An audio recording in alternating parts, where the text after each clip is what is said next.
আসসালামু আলাইকুম, সম্মানিত দর্শক মণ্ডলী, দর্শক ভাই বোনেরা। আমি এখন খুবই আনন্দিত এবং খুবই বেদনাবিত।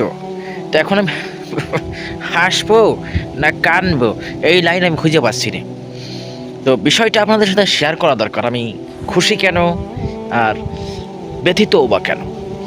আমার ব্যথিত হওয়ার কারণ, আমাদের দেশের জননেত্রী শেখ হাসিনা সে চলে গেছে দেশ ছাড়িয়ে। কতদিন হলো এখনো আলো না, এই যে একটা মনের ভিতর দুঃখ আমার কাজ করতেছে। আর খুশির খবর হইল, আমার খুশির কারণ হইল যে ভারতের একজন সুযোগ্য সন্তান আছে, ডক্টর জাকির নায়েক। সবাই যাকে চেনেন, অনেকেই চেনে না, অনেকেই চেনেন না, অনেকেই তাকে ভালোবাসেন, আবার অনেকেই তাকে শত্রুতার চোখে দেখেন। তো যে যেই চোখেই দেখেন না কেন, যারা তাকে ভালোবাসেন তাদের জন্য সুসংবাদ, সে আমাদের বাংলাদেশে আসতে চলেছে। তো বাংলাদেশে সে আসছে, নভেম্বর মাসে সে আসবে।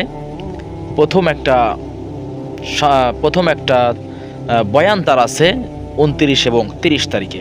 সে ঢাকাতেও বয়ান করবে, ঢাকার বাইরেও বয়ান করবে, যতটুক খবর পেলাম। তো 20 অক্টোবর সে কবে দেশে আসছে সেইটা ফাইনাল ডিসিশন হবে আলোচনায় বসে। তো হাসিনাকে বলতে চাই, ওগো বুবু, তুমি তারে বাংলাদেশে আসতে দেও নাই, এখন তুমি দেশে নাই, এখন সে আসছে বাংলাদেশে, দেখি কে তাকে ঠেকায়। তো এটা আল্লাহর একটা রহমত যে কোনো না কোনো কারণে ষড়যন্ত্র করে ভারত থেকে তাকে বের করে দেওয়া হয়েছিল ডক্টর জাকির নায়েককে। যেমন আমাদের বাংলাদেশ থেকে মিজানুর রহমান আজহারিকে বের করে দেওয়া হয়েছিল, ভারত থেকেও ডক্টর জাকির নায়েককে বের করে দেওয়া হয়েছিল, এখনও সে দেশে আসতে পারে নাই।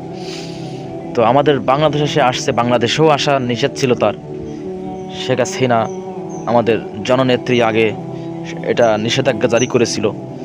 তারপর তার বয়ান যে চ্যানেলে ছাড়া হতো, সেই চ্যানেলটা প্রেস টিভি বন্ধ করে দেওয়া হয়েছিল।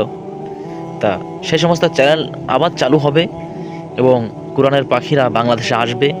বাংলাদেশ ইসলামের দেশ, কোনো জালিমদের এই দেশে ঠাঁই হবে না। সমস্ত জালিমদের আল্লাহ পাক রব্বুল আলামিন কোনো না কোনো দিন তাদের পতন ঠিকই করিয়ে দিবেন। তো আল্লাহর শুকরিয়া, ডক্টর জাকির নায়েক আমাদের বাংলাদেশে আসছেন। আমরা তার কাছ থেকে অনেক কিছু জানবো, অনেক কিছু বুঝবো। আল্লাহ পাক রব্বুল আলামিন সেই তৌফিক আমাদের সকলকে দান করুক, আমিন।